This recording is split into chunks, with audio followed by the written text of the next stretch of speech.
येणाऱ्या लोकसभा निवडणुकीमध्ये संभाव्य धोका टाळण्याकरिता शिवसेनेचे जे पदाधिकारी घरामध्ये शांत बसलेले होते त्यांना येत्या निवडणुकीकरिता रिचार्ज करण्यासाठी अमरावती जिल्ह्यातील चक्क 3 शिवसैनिकांना वेगवेगळ्या 3 मंडळ व महामंडळांवर नियुक्तीचा लॉलीपॉप देण्यात आलेला आहे। कित्येक वेळा नाक दाखवून तोंड उघडण्याचा प्रयत्न केला, दबाव तंत्राचा वापर केला, मात्र आपल्या अस्तित्वाची वेळ आली तेव्हा भाजपला उशिरा का होईना सद्बुद्धी सुचली व शिवसेनेसोबत युती होताच गेल्या 4.5 वर्षापासून रखडत पडलेल्या मंडळ आणि महामंडळाच्या नियुक्त्या घोषित करून भविष्यात येणारे संकट टाळले। महाराष्ट्र सरकार अंतर्गत अण्णासाहेब पाटील आर्थिक मागास विकास महामंडळावर अमरावतीचे दिनेश उर्फ नाना वानखडे यांची, तर विदर्भ सिंचन महामंडळावर सुधीर सूर्यवंशी, म्हाडाच्या उपाध्यक्षपदी माजी खासदार अनंतराव गुढे यांची वर्णी लागली आहे। थोड्याशा कारकिर्दीकरिता का होईना राज्यमंत्र्याचा दर्जा प्राप्त असलेल्या मंडळ व महामंडळ सदस्यांना लाल दिव्याची गाडी मिळणार असल्यामुळे त्यांच्या चेहऱ्यावर आनंद ओसळून दिसत आहे।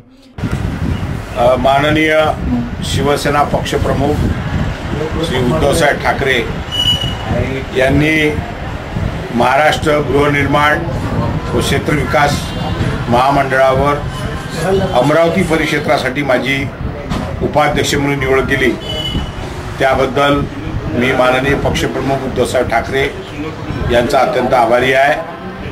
गेल्या 35-40 वर्षापासून मी शिवसेनेचं प्रामाणिकपणे काम करतो आहे आणि त्या कामाची पावती म्हणून माननीय शिवसेना प्रमुखांनी, पक्षप्रमुखांनी माझ्यावर ही जबाबदारी दिली आहे।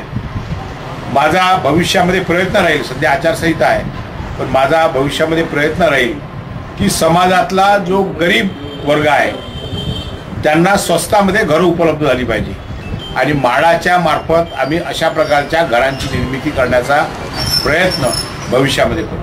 नियुक्ती झालेल्या पदाधिकाऱ्यांना निकले सो लाभ व भागते भूत की लंगोटी सही या अनुषंगाने त्यांनी आनंदाने नियुक्त्या स्वीकारल्या आहेत।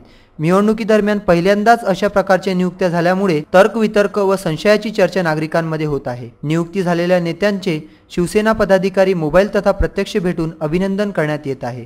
मात्र नियुक्तीच्या निश्चितीकरिता आचारसंहिता संपण्याची वाट पाहावी लागत आहे। 4.5 वर्ष साप व मुंगसाचे वैर दाखवणारे भाजप व शिवसेना शेवटच्या टप्प्यात एकत्र आल्याने त्यांच्या आशा पल्लवित झाल्या आहेत, एवढे मात्र खरे। Bureau report, VCN news.